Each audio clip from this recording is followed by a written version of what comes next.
They laughed when a billionaire CEO offered his $27,000 salary to anyone who could translate a secret contract.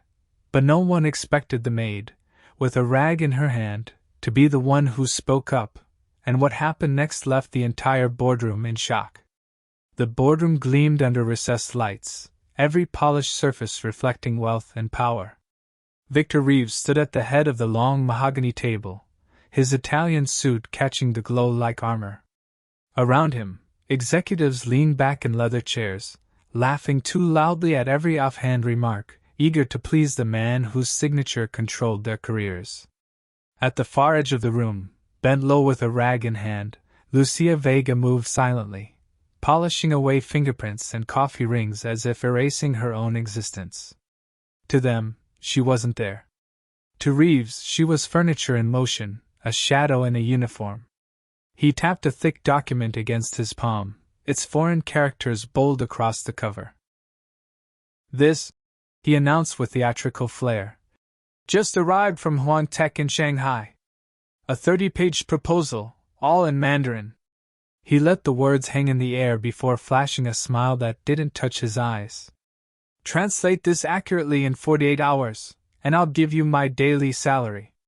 $27,400.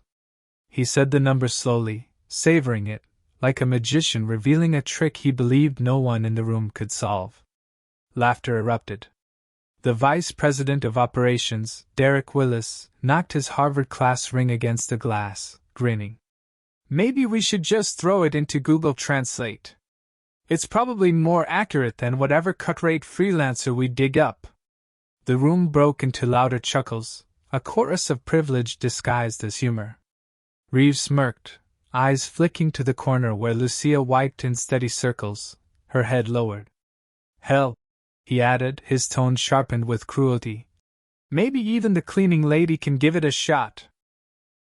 "They teach Mandarin in housekeeping school these days?" The laughter shifted, sharper now, aimed like arrows. Lucia's cloth trembled in her grip, the fabric twisting between her fingers. She didn't look up, but inside, her chest tightened. 27,400. The number echoed like a drumbeat, the exact amount stamped in red on her eviction notice, the precise figure the hospital demanded as a deposit to keep her mother in care. That sum was the knife's edge between survival and collapse. Her eyes flicked briefly toward the wall clock above Reeves's head. 48 hours. Her pulse quickened. She had lived her life in silence inside these walls, her footsteps muffled, her words swallowed, her intelligence concealed. But the bold black strokes on the cover of the document called to her, not foreign at all, but familiar. She recognized characters her father had taught her long ago, terms of trade and technical specifications woven into her childhood lessons. Reeves waved the packet like a toy, oblivious to the storm it ignited inside the woman scrubbing his table. The executives traded knowing looks, already dismissing the challenge as an empty boast, a performance of power meant to entertain. None of them saw the way Lucia's hand paused mid-wipe, the way her breathing deepened. They didn't know the secret burning in her throat, the gift she had carried invisibly for years. To them, she was invisible. To herself, at this moment, she was something else, a fuse waiting for a spark. 15 years earlier, the room Lucia called home had smelled of ink and sandalwood. Her father, Rafael Vega, sat at a small wooden desk piled high with dictionaries and notebooks, guiding her hand as she traced characters onto rice paper. "Words build bridges between worlds," he would say softly, his accent bending each syllable into music. Beside them, her mother Min watched with pride, weaving stories of her own days as a young engineering student in Beijing, reminding Lucia that knowledge was not just a tool, but a torch. Their apartment had been small, but every surface carried the weight of books. Mandarin texts rested beside Spanish poetry, English manuals stacked against a globe with fading colors. For Lucia, it was a universe without walls, a place where she could leap from one language to another, as easily as breathing. On her 13th birthday, her father placed something cool and heavy into her palm, a jade pen, carved with delicate characters. "Knowledge illuminates." The stone glowed green under the lamplight, smooth but grounding, a symbol of heritage and possibility. She held it like a talisman, convinced it would one day unlock the world. 3 months later, that world collapsed. Reeves Enterprises announced a strategic restructuring, the kind that promised shareholders efficiency while discarding lives like loose change. Raphael, who had spent 15 years building their Asian market connections, was let go with little more than a letter and 2 months' pay. Overnight, the family's security evaporated. Without insurance, Raphael's persistent cough became a death sentence. The diagnosis, stage 4 lung cancer, arrived with the weight of inevitability. Bills multiplied faster than prescriptions. Lucia remembered the night he returned from a job interview, his shoulders heavy, his face ashen. "They won't hire me," he whispered to Min. "Reeves blackballed me. Said I know too much about their operations." That night, she saw the first cracks in her father's spirit, a man silenced not by sickness but by betrayal. 6 months later, he was gone. The hospital debt loomed larger than the coffin they lowered into the ground. Min, with an engineering degree from one of China's top universities, traded equations for cleaning supplies, taking on 3 housekeeping jobs to keep the lights on. Her hands, once steady on blueprints, grew callous from scrubbing tile. She hid her grief in work, while Lucia buried hers in responsibility. At 17, she abandoned her senior year and the scholarship letters that once promised escape. Dreams of academia dissolved into shifts mopping office floors. The jade pen, once a symbol of possibility, became both burden and anchor. Still, in the quiet hours, she held it close, inhaling the faint sandalwood of her father's study, as if his voice could still guide her through the silence. The years that followed hardened her resolve. Each night, as Min's health declined after a stroke, Lucia worked until her body ached. By day, she became invisible in the very corporation that had destroyed her family. By night, she lived under another name, Linguistic Bridge, translating papers in secret to scrape together enough for medicine and rent. But the math of survival never changed. Every month, the bills outpaced her wages. Every month, eviction clawed closer. She endured it all quietly, carrying her father's words inside her like contraband. Knowledge illuminates. Yet knowledge alone had not saved him. It had not saved her mother. It had not saved her. And still she clung to it, because letting go meant losing him completely. Memory blurred with present. The sound of his cough echoed against the hum of fluorescent lights in corporate hallways.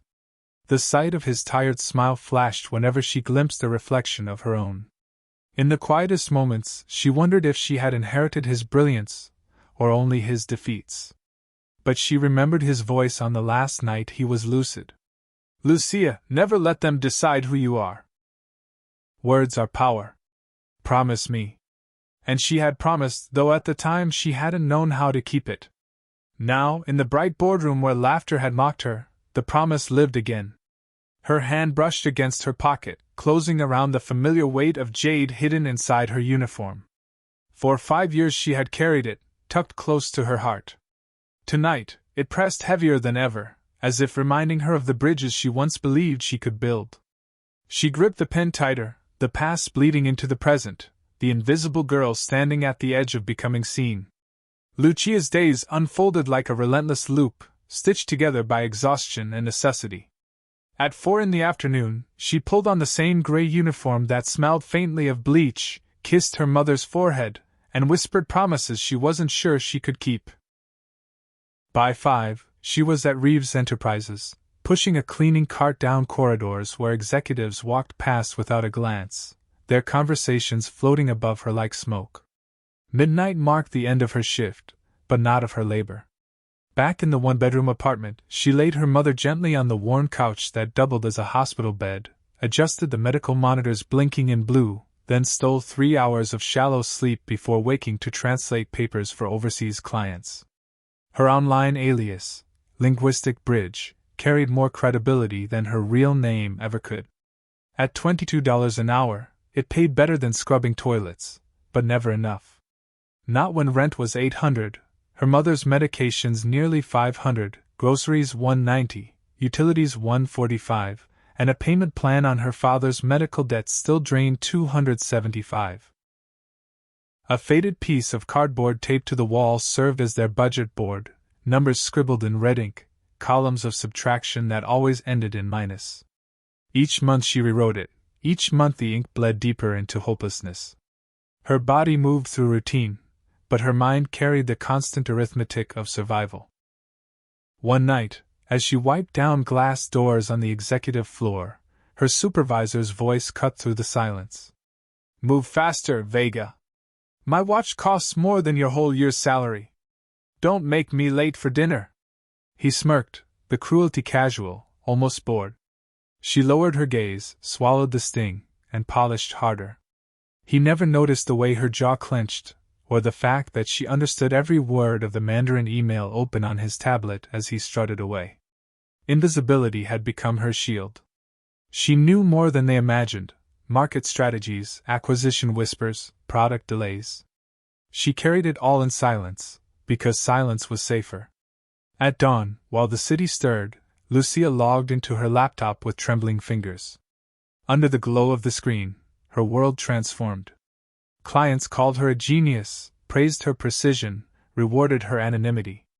They never knew she was a maid in a borrowed uniform, typing with hands blistered from bleach. She lived two lives. One invisible in halls of power, the other respected in digital shadows. Both were fragile, both barely enough to keep her and her mother afloat. On the third night after Reeves's arrogant challenge, she lingered longer than usual in the conference wing, dusting already cleaned surfaces just to delay going home. The air buzzed with urgency. Executives rushed in and out of offices, phones pressed to ears, voices tense. She slowed her cart, ears attuned. "Translation teams unavailable," someone muttered. "Lin's in Beijing, the others in Tokyo. 48 hours and no one to handle Huang Tech." Another voice answered, sharp with panic. "If we miss this deadline, Samsung gets the deal. Reeves will kill us." Papers rustled, footsteps pounded, doors slammed. Lucia's pulse surged. She kept her head down, cloth moving in practice circles, but inside, every nerve lit up. 48 hours. The same window the eviction notice had carved into her life. 72 hours until the locks changed, until she and her mother were on the street. The sums collided in her head: 27,400, exactly what she needed to survive. She inhaled, rag trembling in her grip. It felt like fate had pulled two timelines together, her private disaster and Reeves's corporate emergency, binding them into one impossible chance. She looked at the bold characters stamped on the top page of the forgotten packet. She knew them. Not vaguely, not by accident, but intimately, as if her father's voice was whispering their meaning into her ear. Technical terms he had drilled into her long ago, words about manufacturing tolerances, exclusive rights, phrases that echoed like old prayers. The executives panicked, blind to the solution, walking past with a mop. They didn't see her pause, didn't notice her eyes tracing the strokes of Mandarin that might save them all. To them she was a shadow, just another body cleaning their mess. But to herself, in that moment, she was something else entirely, a woman standing on the knife's edge between ruin and revelation, her fate entwined with theirs whether they knew it or not. The boardroom vibrated with nervous energy, papers spread across the table like fallen leaves after a storm. Derek Willis stood at the front, shoulders squared, voice pitched to sound confident, but every phrase he read from the Mandarin document betrayed him. "This section," he announced, tapping the page with his ringed finger, "outlines Huang Tech's willingness to let us reduce oversight on manufacturing. It's essentially a green light for faster profits." Heads nodded, though uneasily, executives scribbling notes they did not understand. At the far corner, Lucia wiped the glossy surface of the credenza in slow, precise circles. Her rag dampened with polish, her hands trembling. Each mispronunciation stung, each twisted meaning dug into her like a blade. She knew the words, their shapes and tones carved into memory since childhood. Willis was wrong, dangerously wrong, but her voice remained trapped in her throat. She pressed her lips together, whispering the corrections silently, soundless syllables lost under the hum of the air conditioner. For 5 years she had played this role, the silent ghost, absorbing everything and revealing nothing.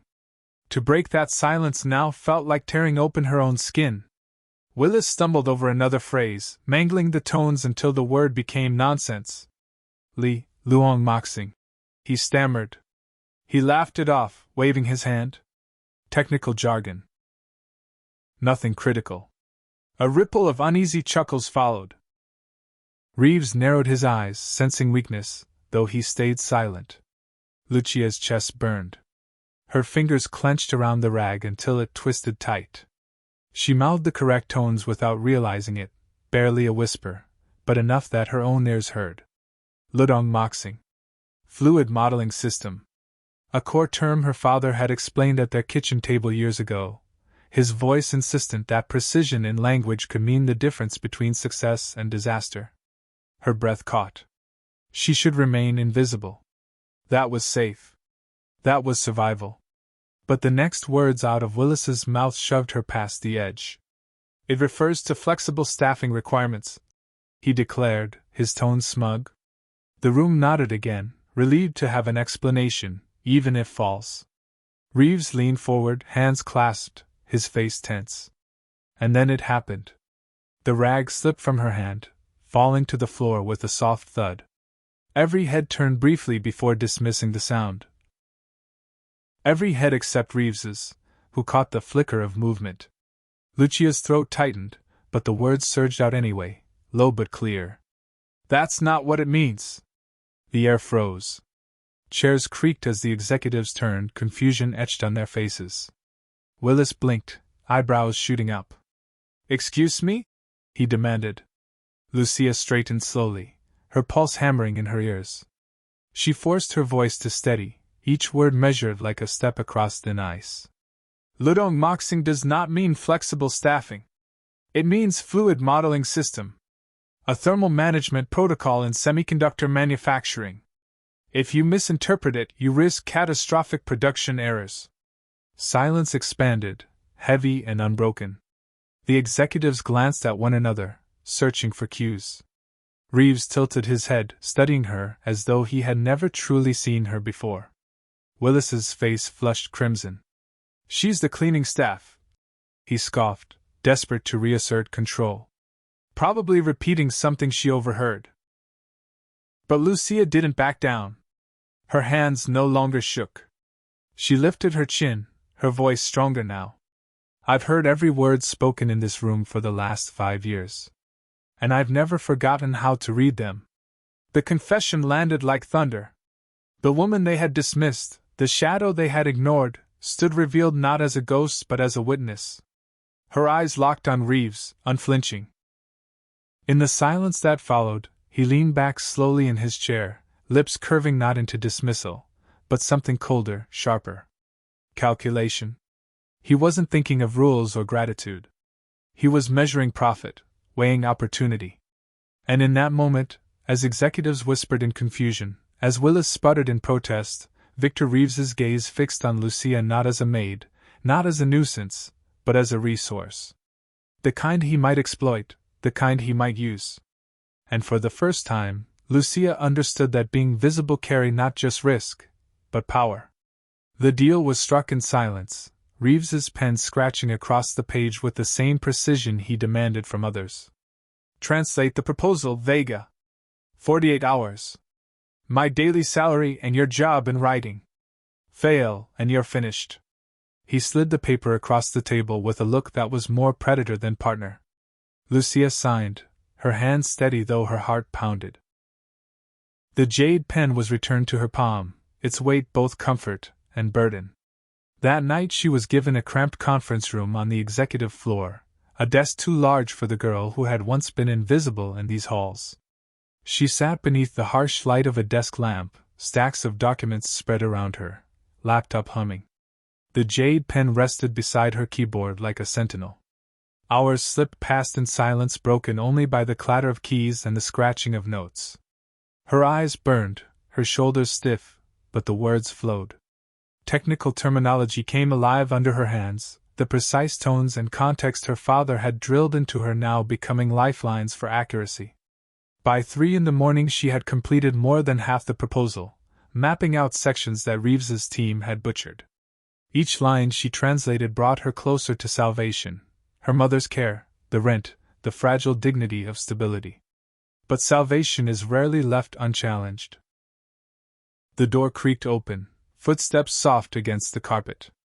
Derek Willis entered, carrying 2 cups of coffee. His smile was polished, all courtesy and malice hidden beneath. "You looked like you could use a break," he said smoothly. He set 1 cup on the desk, the steam curling upward. For a brief second, hope stirred. Maybe even Willis had moments of decency. Then the cup tilted. Hot liquid cascaded across her papers, seeping into the keyboard, black coffee spreading like poison. Lucia gasped, pushing back her chair, frantically blotting the notes. Her laptop flickered once, then went black. "Oh no," Willis said with mock concern, shaking his head. "Clumsy me. I hope you had a backup." He straightened, smirk tugging at his lips. "Sensitive documents like these, they should be kept secure. Luckily, I transferred your files to my drive earlier. Can't be too careful." He winked and strolled out, leaving the smell of coffee and the echo of sabotage behind. Panic clawed at her chest. She grabbed the laptop, shook it, pressed power again and again, but nothing. Notes blurred beneath stains. Hours of work gone, evaporated. She sank into the chair, face in her hands. Her phone buzzed. A text from her landlord: eviction team approved for early arrival. Locks changed in 72 hours. Another buzz, this time from the hospital. Her mother's blood pressure spiking, urgent care required, deposit needed immediately. Lucia's breath came shallow. Walls closed in. The conference room, once a chance for redemption, became a cage. Every direction pointed to loss. She thought of walking away, of leaving the building and never returning. Find another cleaning job, another place to fade. Survival, not dignity. But then a memory returned unbidden. Her father's voice, firm even in weakness. If they burn the bridges, then build them again with words. She lifted her head, eyes red, but something steadier forming inside. She reached into her worn bag, fingers brushing against the leather cover of an old journal she had carried but forgotten. Her father's research notes. She pulled it out, the smell of sandalwood rising faintly from the pages. Diagrams filled the margins, technical terms mapped with care, explanations in Spanish, English, Mandarin. It was a blueprint of knowledge that predated Reeves, that Huang Tech themselves assumed was already understood. She turned the pages with trembling fingers, scanning formulas, cross-referencing with the fragments she remembered from the ruined laptop. And suddenly, the darkness cracked open. The Lu Dong moxing process. Her father had annotated it in detail, notes that clarified nuances even the proposal only hinted at. Specialized handling, thermal tolerances, proprietary methods long buried under corporate greed. This was more than translation. It was the missing key. She clutched the journal to her chest, the jade pen firm in her grip. Tears blurred her vision, but they no longer came from despair. In the span of 1 hour, she had lost everything she thought she had secured. But in that same hour, she had found something greater, her father's voice, alive in ink, pointing the way forward. She wiped her face, straightened her shoulders, and reopened her notes. The night stretched ahead, but she was no longer just racing a deadline. She was building again, word by word, bridge by bridge, the very structure others had tried to burn. And for the first time since the challenge began, she believed she could win. The boardroom smelled of tension, sharp and metallic, as though the air itself was holding its breath. The executives sat in a row of polished chairs, papers stacked neatly before them, but their eyes betrayed nerves. Victor Reeves stood stiff, his jaw locked, his gaze fixed on the screen at the end of the table where the video call with Huang Tech would soon begin. Behind him, Derek Willis hovered like a shadow, arms crossed, smirk carved across his face as if victory was already his. At 8:59 the monitor flickered to life. On one side of the world, Huang Tech's executives appeared framed by glass walls and sunlight. At their center sat Lin Huang, composed, expression unreadable, his voice calm as he greeted the board. Reeves offered pleasantries with a forced smile, then gestured toward Willis. Our Vice President of Operations will be presenting the translation of your proposal. Willis stepped forward, slides flashing behind him. He spoke with an authority he hadn't earned, twisting words with deliberate carelessness. As you can see, he said, the terms offer exclusive rights at below-market rates, with minimal oversight required. He clicked another page. Your request for modified staff allocations is noted and acceptable within our current framework. He sounded confident, but Lucia, standing discreetly near the coffee service with a folder clutched to her chest, felt each mispronunciation like a physical blow. She waited, timing her breath with the ticking of the wall clock. When Willis reached the technical section, he faltered. His tongue mangled the tones, his interpretation absurd. A laugh almost escaped her lips, not from humor but disbelief. This was sabotage dressed as competence. Reeves's knuckles whitened against the table edge. Something wrong? Huang asked mildly, his eyes sharp despite the softness of his tone. Reeves opened his mouth, but another voice cut through. Yes. Everything is wrong. The room froze. All heads turned toward the corner where Lucia stepped forward, her folder opening like a blade unsheathed. She spoke the phrase again properly, the tones flowing crisp and precise. Ludong Moxing. Fluid modeling system. A semiconductor thermal management protocol. Not staffing requirements. Not what Mr. Willis claimed. Silence rippled across the boardroom. Reeves blinked. Willis's face flushed dark, his smirk collapsing. She's lying. He spat, but his voice lacked the confidence it once carried. Lucia placed her folder on the table. Inside were copies of the translation, her notes, and one last weapon, the security footage. She tapped her phone, the screen projecting images onto the boardroom monitor. There was Willis, pouring coffee across her laptop. There he was again, dragging files into his private drive, deleting evidence. Gasps filled the room. Reeves's mouth hardened to a line. Mr. Willis, he said quietly, you're finished here. Security was called.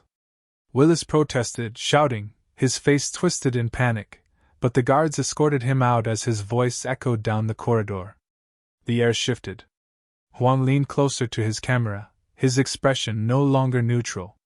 We had concerns, he said in measured Mandarin, his words translated by Lucia in real time. About your company's integrity. That is why our proposal included ambiguous language. We wished to see if honesty would prevail. Reeves stiffened, color draining from his face. A test, Lucia translated softly. A test you were failing until now. Huang's gaze softened when it landed on her. Your fluency, your precision, your courage, these are what impressed us. Not the suits, not the titles. We will proceed with this partnership, but under one condition. Reeves leaned forward, desperate. Name it. Huang's eyes flicked to Lucia, then back to Reeves. She will oversee implementation directly as our cultural liaison. Without her, there is no deal. The weight of his words hit like a hammer. Executives shifted in shock, whispers spreading like sparks. Reeves sat frozen, calculation flashing behind his eyes. His company stood on the edge of collapse, and the only bridge was the woman he had once called invisible. He turned to her at last, expression caught between resentment and recognition. Fine, he muttered. Ms. Vega will lead.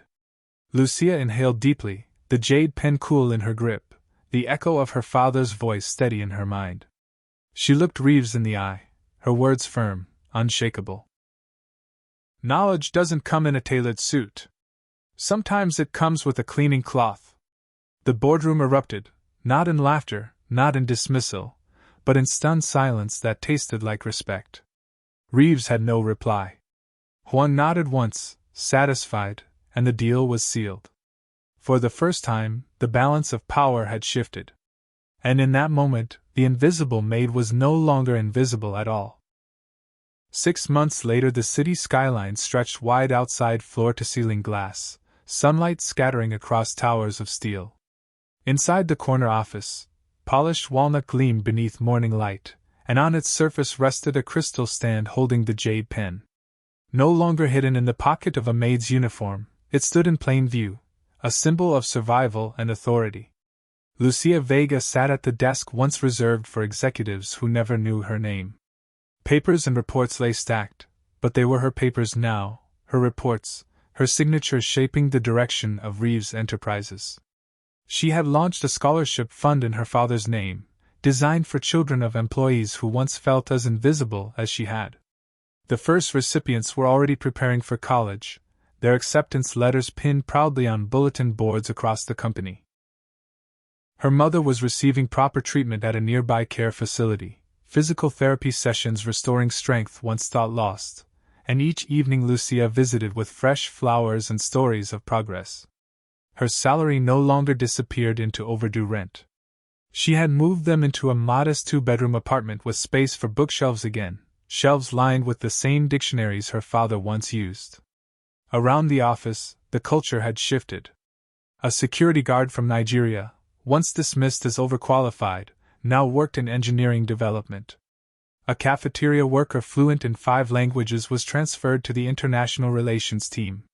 Hidden skills had surfaced because Lucia insisted the company look deeper, past uniforms and job titles. Her initiative, called Hidden Talents, had transformed Reeves Enterprises into a case study praised by industry analysts. Even shareholders quoted her strategies during meetings. Meanwhile, Derek Willis had become a cautionary tale, whispered about in corporate circles.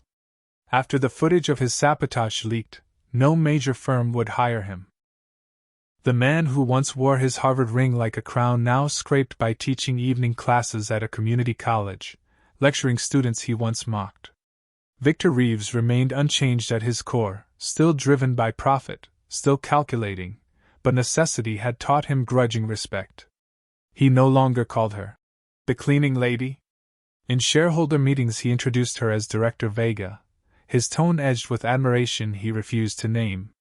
To him it was profit. To her it was proof. That morning she stood at the window, jade pen cool in her hand, watching the streets far below where workers hurried unseen through revolving doors.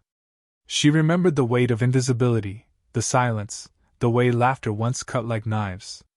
She thought of her father's last words, the promise she had made when he told her words build bridges between worlds. She turned toward the small group of interns waiting outside her office, nervous, hopeful, holding notebooks against their chests the way she once held hers. She smiled and stepped forward, lifting the pen like a banner. "Words build bridges between worlds," she said, her voice steady, carrying across the glass and steel. "Today, I build them for others." And in that moment the circle closed, the invisible maid now the architect of bridges that would carry more than just herself. If you enjoyed this story, let us know in the comments. And don't forget to like, share, and subscribe for more inspiring stories.